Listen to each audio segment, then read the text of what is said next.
Welcome, this is Minu Chaudhary for Channel NE24. Residents of the area are gripped by fear due to an unknown attacker.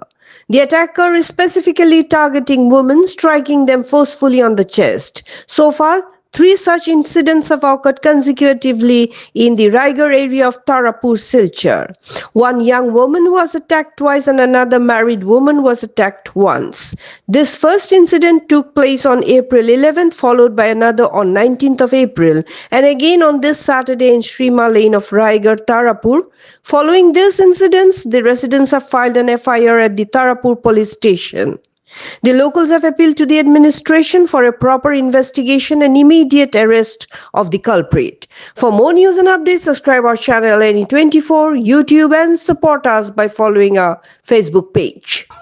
এই জায়গাটার মধ্যে যেমনে গেছি স্কুটির সামনে যেমনে গেছি আর ছেলেটাকে তো হচ্ছে তখন ঢুকতে দেখছি না আমি গলি দিকে ছেলেটা মনে হয় উজ্জ্বলা নিয়ে ওদিকে টার্নিং কাটিয়ে গেছে এখানে গেছি ছেলেটাই দিকে যান ওদিকে প্রথম আমার মেয়ে আসলো আর আমি আসলাম বাম সাইডে মানে আমার মেয়েরে ক্রস করিয়া মানে রানিংয়ের মধ্যে আমার বুকের মধ্যে মানে কীরকম একটা মারছে হাত দিয়ে মারছে না বহুত বাড়ি আর কি কোনো একটা জিনিস দিয়ে যেরকম মারছে মানে আমার তখন পুরা যেমন শেষ জার্গিয়া এরকম অবস্থা তো আমি লগে লগে তারা ওয়ালের মধ্যে পড়ে গেছিলাম আমি ওয়ালে ধরছি ধরিয়া ওই জানলাটার সামনে গিয়া আমি রাখি আর বোন একটু আমার একটু মানে আমার মারার লগে লগে আমার বুকে ওকে যেমন মানে ভাইব্রেশনের মতন হয়ে গেছিল বহুত মানে ভারী একটা আঘাত পেয়েছিলাম। নমস্কার, আমি সৌভিক ভট্টাচার্য। আমি তারাপুর রায়গড় শ্রীমালেন থেকে কইরাম। ঘটনা আজকে যেটা হয়েছে সকালে 9টার থেকে 9:30টার ভিতরে এরকম সেম ঘটনায় কিছুদিন আগেও একটা হয়েছে আমরার গলির আরেকজন দিদির লগে।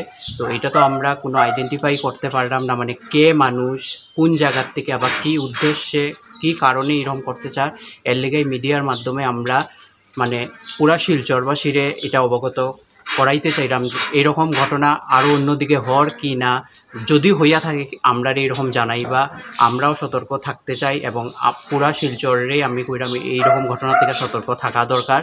এবং আজকে আমরা একটা FIRও করা হয়েছে গলির তরফ থেকে। তো আশা করি আমি অ্যাডমিনিস্ট্রেশন, পুলিশ প্রশাসন থেকে আমরা একটা সাপোর্ট পাইমু। যে ছেলেটা এটা বাইক নিয়ে আইছিল নি না হাঁটিয়া?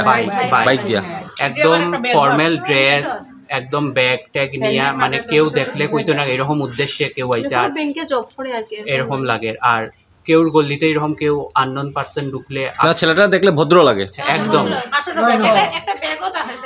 আচ্ছা ও